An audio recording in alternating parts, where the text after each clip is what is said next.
Kottayam medical കോളേജിലുണ്ടായ അപകടം ഏറെ വേദനിപ്പിക്കുന്നതെന്ന് മന്ത്രി വീണ ജോർജ്. മരിച്ച ബിന്ദുവിന്റെ കുടുംബത്തിന്റെ ദുഃഖം തന്റെയും ദുഃഖമാണ്. സർക്കാർ ബിന്ദുവിന്റെ കുടുംബത്തിനൊപ്പം ഉണ്ടാകുമെന്നും മന്ത്രി ഫേസ്ബുക്കിൽ കുറിച്ചു. ടി വി പ്രസാദ് ചേരുന്നുണ്ട് വിശദാംശങ്ങളുമായി. പ്രസാദ്, ഒരു 24 മിനിറ്റ് മുൻപെയാണ് മന്ത്രി ഫേസ്ബുക്കിലൂടെ ഈ പ്രതികരണം നടത്തിയിരിക്കുന്നത്. നമുക്ക് ഈ ബിന്ദുവിന്റെ ഭർത്താവ് വിശ്രുതൻ കഴിഞ്ഞ മണിക്കൂറുകളിലെല്ലാം പ്രതികരിച്ചു കൊണ്ടിരിക്കുമ്പോൾ പറയുന്നുണ്ടായിരുന്നു, ആശുപത്രിയിൽ ഉണ്ടായിട്ടും ആരോഗ്യമന്ത്രി വന്ന് തന്നെയും തൻ്റെ മക്കളെയും ഒന്ന് ആശ്വസിപ്പിച്ചില്ല എന്നുള്ളത്. ഏറെ വേദനയോടെയാണ് അദ്ദേഹം അത് പറയുന്നത്. ഇന്നിപ്പോൾ ഈ മരണാന്തര ചടങ്ങുകൾ നടക്കുമ്പോഴും മന്ത്രിയുടെ സാന്നിധ്യം ഉണ്ടായിരുന്നില്ല. ഇപ്പോൾ മന്ത്രി എവിടെയാണ്? ഫേസ്ബുക്കിലൂടെ മന്ത്രിയുടെ പ്രതികരണം എത്തരത്തിലാണ്?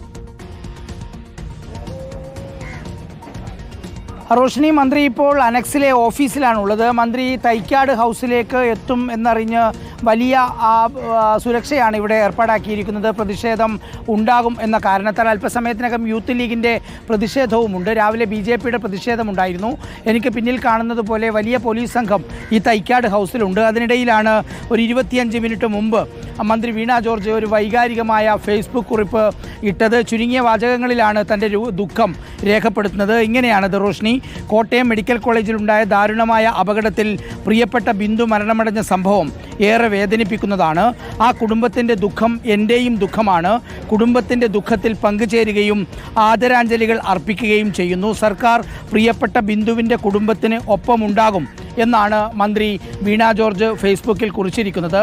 ഇന്ന് രാവിലെ മുതൽ ഇവിടെ പ്രതിഷേധത്തിൻ്റെ വലിയ രീതിയിലുള്ള അലയൊലികളായിരുന്നു. BJP, RYF, ഇനിയിപ്പോൾ നേരത്തെ മഹിളാ കോൺഗ്രസ്, അല്പസമയം കഴിഞ്ഞാൽ യൂത്ത് ലീഗ്. ആ രീതിയിൽ പ്രതിഷേധത്തിൻ്റെ കൊടുങ്കാറ്റെന്ന് തന്നെ പറയാം. പോലീസ് അതുകൊണ്ട് തന്നെ കനത്ത സുരക്ഷ ഇവിടെ ഏർപ്പാടാക്കിയിരിക്കുന്നു.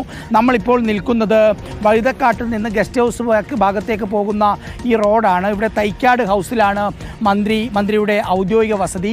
ഇതുവഴിയുള്ള വാഹന ഗതാഗതം പൂർണ്ണമായി സ്തംഭിപ്പിച്ചിരിക്കുകയാണ്. ഇതിപ്പോൾ യൂത്ത് ലീഗിൻ്റെ സമരം എത്തുന്നത് കൊണ്ടാണ് രണ്ട് ജലപീരങ്കി ഉൾപ്പെടെയുള്ള വലിയ സംവിധാനങ്ങൾ, ബാരിക്കേഡ് പൂർണ്ണമായും കെട്ടിവെച്ചിട്ടുണ്ട്. മാത്രമല്ല ഇവിടെ ഒരു 200-ലധികം പോലീസ് ഉദ്യോഗസ്ഥർ ഇവിടെ സമരക്കാരെ പ്രതിരോധിക്കാനായി ഇവിടെ എത്തിയിട്ടുമുണ്ട്. രാവിലെ മുതൽ തന്നെ കടുത്ത സമരം നടക്കുന്ന പശ്ചാത്തലത്തിലാണിത്.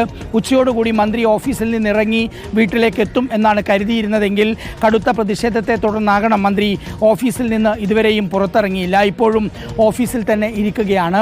3:30 കഴിയുമ്പോൾ യൂത്ത് ലീഗ് PK ഫിറോസിൻ്റെ നേതൃത്വത്തിലുള്ള യൂത്ത് ലീഗ് പ്രവർത്തകർ ഇവിടേക്ക് എത്തും എന്നാണ് അറിയിച്ചിരിക്കുന്നത്. സ്പെഷ്യൽ ബ്രാഞ്ചിൻ്റെ റിപ്പോർട്ട് അനുസരിച്ച് സംഘർഷമുണ്ടാകാനുള്ള സാധ്യതയുണ്ട്. അതുകൊണ്ട് കനത്ത പോലീസ് ബന്ദോബസ്ത് ഏർപ്പാടാക്കിയിരിക്കുന്നു.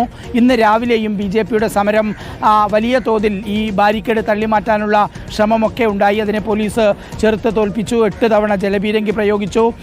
കൻ്റോൺമെൻറ്റ് ACPയുടെ നേതൃത്വത്തിലുള്ള പോലീസ് സംഘം പോലീസിന് അലർട്ട് കൊടുക്കുകയാണ്. അല്പസമയത്തിനകം തന്നെ മാർച്ച് ഇവിടെ എത്താനുള്ള എല്ലാ തയ്യാറെടുപ്പുകളും 100-ലധികം വരുന്ന വനിതാ പോലീസ് ഉദ്യോഗസ്ഥർ തന്നെ ഇവിടെയുണ്ട്. അത്രയേറെ ശക്തമായ പോലീസ് സുരക്ഷയാണ് ഇവിടെ സമരത്തിന് ഏർപ്പാടാക്കിയിരിക്കുന്നത്. ഒരു തരത്തിലുമുള്ള സുരക്ഷാ വീഴ്ച ഇല്ലാതിരിക്കാനുള്ള, പഴുതുകളില്ലാതിരിക്കാനുള്ള നീക്കം പോലീസ് ഉദ്യോഗസ്ഥരുടെ ഭാഗത്തുനിന്നുണ്ട്. നമുക്കിവിടെ ദൃശ്യങ്ങളിൽ കാണാം. ബാരിക്കേഡ് 2 ബാരിക്കേഡുകളാണ് ഇവിടെ വെച്ച് അത് കയറുകൊണ്ട് കെട്ടി ഉറപ്പിച്ചിരിക്കുന്നത്. സമരക്കാർ വന്നാൽ ഇതിനെ തള്ളിമാറ്റാനുള്ള ശ്രമം, അതിനെ പ്രതിരോധിക്കുക എന്നുള്ളതാണ്. സാധാരണ സമരത്തിന് ഒരു ജലപീരങ്കിയാണെങ്കിൽ ഇത് കുറച്ച് വീതി കൂടിയ റോഡായതുകൊണ്ട് തന്നെ 2 ജലപീരങ്കികൾ ഇവിടെ സ്ഥാപിച്ചിട്ടുണ്ട്. ഇന്ന് രാവിലെ 8 തവണയാണ് BJPക്ക് നേരെ ജലപീരങ്കി പ്രയോഗിച്ചത്. പക്ഷേ എന്നിട്ടും സമരക്കാർ പിന്തിരിഞ്ഞോടാൻ തയ്യാറായില്ല. ലാത്തിച്ചാർജോ ഗ്രനേഡോ അത്തരം സംഭവങ്ങളൊന്നും പോലീസിൻ്റെ ഭാഗത്തുനിന്ന് ഉണ്ടായതുമില്ല. അതുകൊണ്ട് തന്നെ ഒരു വലിയ സംഘർഷമില്ലാതെ സമരം അവസാനിപ്പിക്കാൻ പോലീസ് സംവിധാനത്തിന് കഴിയുകയും ചെയ്തു. പക്ഷേ ഇപ്പോൾ യൂത്ത് ലീഗിൻ്റെ സമരം അതൊരു സംഘർഷമാകാനുള്ള എല്ലാ സാധ്യതയും പോലീസ് മുൻകൂട്ടി കാണുന്നത് കൊണ്ട് തന്നെ അങ്ങനെയൊരു സംഘർഷമില്ലാതിരിക്കാനുള്ള മുൻകരുതൽ പോലീസിൻ്റെ ഭാഗത്തു നിന്ന് സ്വീകരിക്കുകയാണ്.